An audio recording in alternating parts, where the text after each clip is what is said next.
अगर हम केस की बात करें तो अक्सर आपने टीवी में, मूवीज में, न्यूज चैनल्स जो आते हैं, तो यहाँ पर आपने केस शब्द सुना होगा कि पुलिस के पास केस आता है या कोर्ट में केस जाता है। तो केस जो वर्ड है, जो शब्द है, इससे आप परिचित होंगे। लेकिन आज की इस वीडियो में हम बात करने वाले हैं केस स्टडी की, जिसको हिंदी में व्यक्तिगत अध्ययन कहा जाता है। तो इस वीडियो में हम जानेंगे कि केस स्टडी क्या होती है, इसके क्या ऑब्जेक्टिव हैं, इसके क्या इंपॉर्टेंस है, इसके क्या स्टेप्स हैं, और किस तरह के बच्चों पर एक केस स्टडी की जाती है या की जा सकती है। तो वीडियो को आखिरी तक देखिए और वीडियो कैसा लगा कमेंट करके जरूर बताइए। तो सबसे पहले अगर हम केस की बात करें, so the word case is use in different meaning in our daily life. की जो केस शब्द है हमारे दैनिक जीवन में, ठीक है, इसका विभिन्न अर्थों में प्रयोग किया जाता है। अगर हम बात करें लॉयर की बात करें, ठीक है, तो लॉयर जो होता है उसका जो क्लाइंट है उसके लिए केस शब्द का प्रयोग करता है।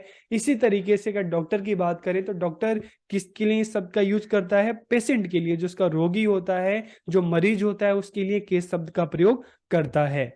तो इस तरह से अगर हम देखें तो चाहे हम डॉक्टर की बात करें चाहे वकील की बात करें, तो डॉक्टर का जो पेशेंट है वो भी एक उसके लिए केस है, और इसी तरीके से लॉयर के लिए जो क्लाइंट हो भी एक केस है। लेकिन दोनों चीजों में एक चीज कॉमन आती है, चाहे क्लाइंट की बात करें चाहे पेशेंट की बात करें, दोनों कोई ना कोई प्रॉब्लम लेकर डॉक्टर के पास या वकील के पास जाते हैं। तो डॉक्टर क्या करता है?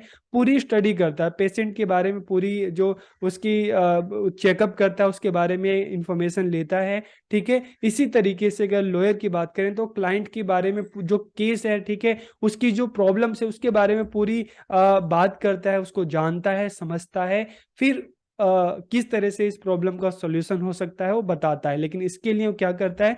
पूरी इंफॉर्मेशन, पूरी डिटेल जो है डॉक्टर अपने पेशेंट से लेता है, और जो वकील है वो किससे लेता है? अपने क्लाइंट से लेता है। सो the word case is also use in the same form in psychology.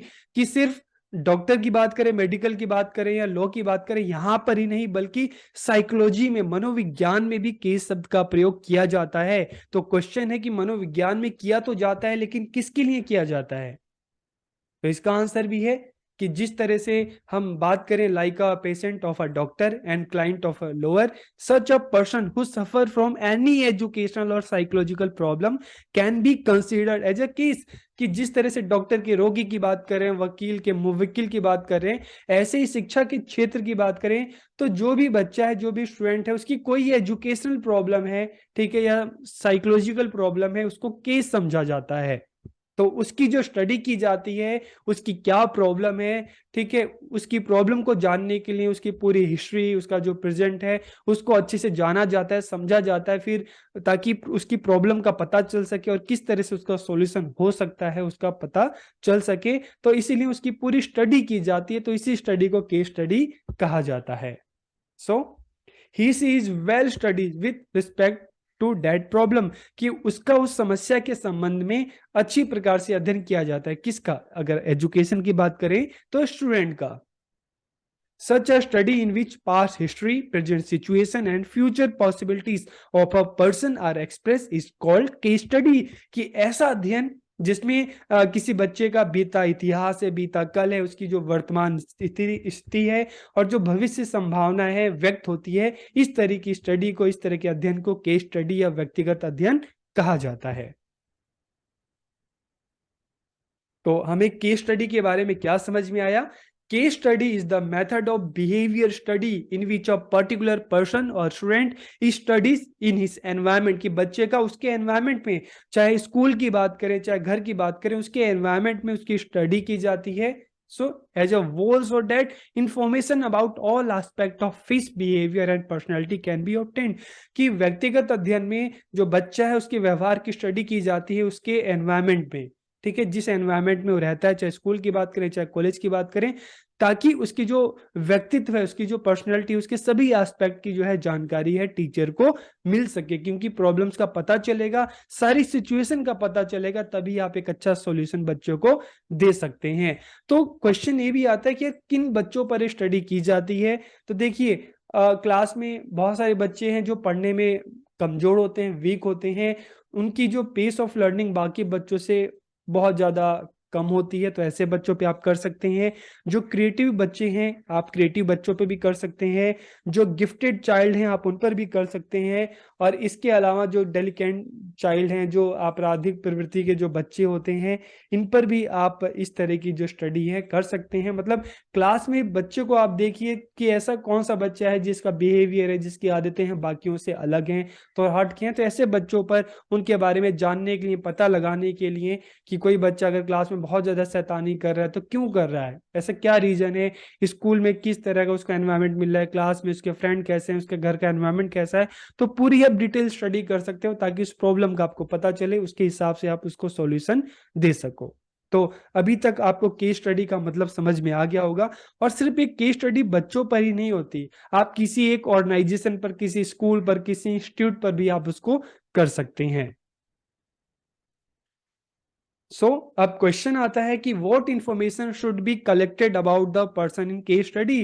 कि अगर मान लो एज ए टीचर आप अपनी क्लास में किसी बच्चे की स्टडी कर रहे हो, किसी बच्चे के बारे में पता लगा रहे हो, तो भाई क्वेश्चन ये भी तो आता है ना कि हमें उस बच्चे के बारे में कौन कौन सी चीजें पता लगानी है, क्या क्या चीजें पता लगानी है, उसके बारे में कौन कौन सी जानकारी है जो हमें पता करनी है। तो सबसे पहले आप क्या करोगे, आइडेंटिफाइंग डाटा, उसके बारे में नॉर्मल जो है, क्या नाम है, माता पिता का क्या नाम है, कहाँ रहता है, तो एक तरह से आइडेंटिफाइंग डाटा आप इसको कलेक्ट करोगे। ठीक है, उसके बाद बर्थ इंफॉर्मेशन, कि पैदा कब हुआ, कहाँ हुआ, ठीक है, जब पैदा हुआ कितने केजी का था, किस तरह का आसपास का एनवायरनमेंट था, तो ये सारी चीजें आप जानकारी इकट्ठा कर सकते हैं। इसके अलावा बच्चे का हेल्थ रिकॉर्ड, कि टाइम टाइम पर जो उसका हेल्थ चेकअप हुआ, उसको जो बीमारियां हुई, ठीक है, तो जो भी उसका अभी तक का जो उसका हेल्थ रिकॉर्ड है आप उसके बारे में जानकारी इकट्ठा कर सकते हो। इससे ये भी पता चलेगा ना कि देखो कि बच्चा कहाँ रहता है, ठीक है, जब पैदा हुआ तो किस तरह का एनवायरनमेंट बच्चे को मिला, कहाँ पे पैदा हुआ, और इसका हेल्थ कैसे रहा, फिजिकली स्ट्रांग रहा कि नहीं रहा, तो ये सारी चीजें आपको पता चलेंगी। इसके अलावा फैमिली डाटा, परिवार संबंधी जानकारी, कि परिवार में कितने लोग हैं, मदर फादर क्या करते हैं, भाई बहन है जो, तो पूरी तरीके से जो फैमिली डाटा इकट्ठा करना है। सोशियो इकोनॉमिक स्टेटस की, फैमिली इनकम क्या है, बच्चा किस सोसाइटी में रहता है, वहां पे कैसे लोग रहते हैं, बच्चे की आर्थिक स्थिति क्या है, तो ये सारी जानकारी आप इकट्ठा कर सकते हैं। लेवल ऑफ इंटेलिजेंट, कि बच्चे का बुद्धि स्तर क्या है, क्या क्लास में बाकी बच्चों से पढ़ने में अच्छा है या बाकियों से पढ़ने में कम है, क्रिएटिव है या नहीं है, तो इस तरह का आपका उसका जो इंटेलिजेंस लेवल है आप उसकी जांच कर सकते हैं। उसका एजुकेशनल रिकॉर्ड्स देख सकते हैं कि अभी तक जिस क्लास में है, पहले की क्लास में क्या परफॉर्मेंस रही है, किस सब्जेक्ट में वीक है, किस सब्जेक्ट में स्ट्रांग है। इसके अलावा जो अदर एक्टिविटीज है उसमें पार्टिसिपेट करता है कि नहीं, तो ये सारी चीजें आप इंफॉर्मेशन कलेक्ट कर सकते हैं। ठीक है, को करिकुलर एक्टिविटीज, जो अलग अलग को करिकुलर एक्टिविटीज होती हैं, चाहे स्पोर्ट्स की बात करें, गेम्स की बात करें, ड्रामा की बात करें, म्यूजिक की बात करें, डांस की बात करें, उसमें पार्टिसिपेट करता है कि नहीं करता है। एडजस्टमेंट, समायोजन, चाहे हम क्लासरूम की बात करें, स्कूल की बात करें, घर की बात करें, एडजस्टमेंट उसका लेवल क्या है, क्या दूसरों के साथ जल्दी एडजस्ट हो जाता है कि नहीं होता। ठीक है, ये भी आप जानकारी इकट्ठी कर सकते हो। आप बाकी टीचर से बात कर सकते हो, उसके क्लासमेट से बात कर सकते हो, उनके घर में पेरेंट्स से बात कर सकते हो। ठीक है, behaviour in the classroom, class में किस तरह का व्यवहार है। Behaviour in the play ground, की जब दूसरों के बच्चों के साथ प्ले ग्राउंड में खेलता है तो खेलते टाइम क्या व्यवहार है, सबके साथ मिलकर खेलता है, लड़ाई झगड़ा करता है, अच्छे से बात करता है, अच्छे से बात नहीं करता, तो ये सारी इंफॉर्मेशन आप कलेक्ट कर सकते हैं।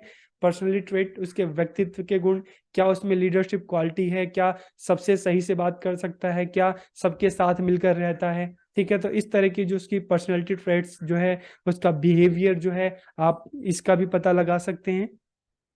एजुकेशनल एंड वोकेशनल प्लान, कि उसका एजुकेशनल एंड वोकेशनल प्लान क्या है, मान लो अभी 10th क्लास में या 8th क्लास में, तो आगे फ्यूचर में क्या करना चाहता है। ठीक है, किस वोकेशन में जाना चाहता है, आगे स्टडी, हायर स्टडी करना चाहता है, कोई वोकेशन में जाना चाहता है, तो ये चीजें भी आप पता कर सकते हैं। एनालिसिस, फिर इस सारी जो इन्फॉर्मेशन है कलेक्ट करके आप उसको एनालाइज कर सकते हो ताकि आप एक कंक्लूजन तक पहुंच सको।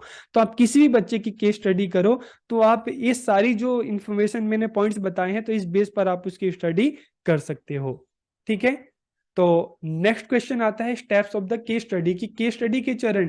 अब आपके ये भी मन में आ गया ना कि जब हम केस स्टडी करें तो स्टार्टिंग कहाँ से करें। तो देखिए स्टार्टिंग, जैसे मैंने आपको स्टार्टिंग बताई कि क्लास में पहले आप देखो, क्लास में आप जब पढ़ाने के लिए जाते हैं तो देखो कि क्लास में कौन सा बच्चा ऐसा है जिसका जो बिहेवियर है बाकियों से अलग है।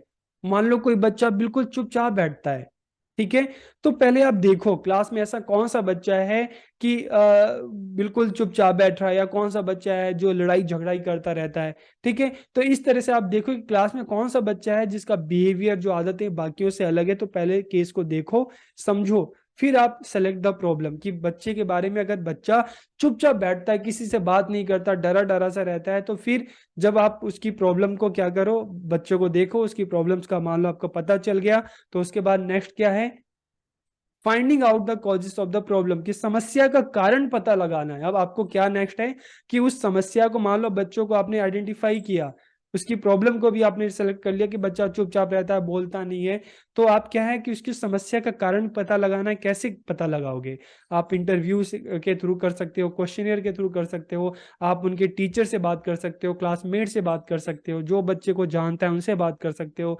उनके घर में उनके पेरेंट्स से बात कर सकते हो, नेबरहुड में बात कर सकते हो। तो इस तरह से आप उस बच्चों के बारे में सारी जो इन्फॉर्मेशन है कलेक्ट कर सकते हो, उसका बिहेवियर कैसा है, हेल्थ कैसा है, पढ़ने में कैसा है, अदर एक्टिविटीज में कैसा है। उसके बाद जब प्रॉब्लम एक बार आपको पता चल जाएगी, तो थिंकिंग ऑफ पॉसिबल सॉल्यूशन, कि संभव समाधानों के बारे में सोचना, और उन समाधानों में से भी जो बेस्ट है, ठीक है, उसको सेलेक्ट करना। ठीक है, और उसके बाद सेलेक्ट करने के बाद आप बच्चों से बात करो, कोशिश करो कि वो प्रॉब्लम जो बच्चे की है उसको ज़्यादा ज़्यादा मौके दो, चांस दो, ताकि उस प्रॉब्लम को सॉल्व किया जा सके। और लास्ट में इवेल्युएशन, ठीक है, आप चीज़ों को इवेल्युएट करो कि भाई किस तरह से जो भी सॉल्यूशन है, क्या उससे बच्चे में कुछ इंप्रूवमेंट आया कि नहीं। तो ये सारी चीज़ें आपको देखना है। तो ओवरऑल ये केस स्टडी के स्टेप्स हैं, इन स्टेप्स को फॉलो करते हुए आप बच्चों की केस स्टडी कर सकते हैं। तो purpose of the case study, व्यक्तिगत अध्ययन के क्या उद्देश्य हैं, to diagnose and treat behaviour problem, कि बच्चों की जो व्यवहार संबंधी जो समस्या है उसका निदान, निदान मतलब क्या है, पता लगाना, और उपचार मतलब उसको ठीक करना। To provide better guidance and counselling, की बेहतर मार्गदर्शन और परामर्श बच्चों को प्रदान करने के लिए उसकी केस स्टडी, उसके बारे में जानना बहुत जरूरी होता है। तो नेक्स्ट आता है characteristics of the case study, इसके फीचर्स क्या हैं, विशेषताएं क्या हैं। It is an in depth study of a person और इंस्टीट्यूट, ठीक है, कि ये किसी व्यक्ति या संस्था का एक गहन अध्ययन है। In this information is collected about a person by studying him, कि इसमें किसी भी व्यक्ति का अध्ययन करने के लिए उसके बारे में जानकारी इकट्ठी की जाती है, जो मैंने आपको अलग अलग जो बताए, उस बेस पर आप जानकारी इकट्ठी करो, फिर आप उसको एनालिसिस करो। This study is done in the field of education, business, law, medical, कि शिक्षा, व्यापार, कानून, मेडिकल इत्यादि क्षेत्रों में अध्ययन किया जाता है। लेकिन याद रखना, किसी इंडिविजुअल पे किया जाता है, चाहे कोई पर्सन है, चाहे कोई इंस्टीट्यूट है, तो इंडिविजुअल पे ही होता है। This is done by keeping a person at the centre, की यह एक व्यक्ति को केंद्र में रखकर ही किया जाता है। एग्जाम्पल भी इसका दिया हुआ है कि मान लो एक बच्चा जो है क्लास में लगातार फेल हो रहा है, तो आप उस पर केस स्टडी कर सकते हो कि अगर बार बार फेल हो रहा है तो उसका रीजन क्या है। ठीक है,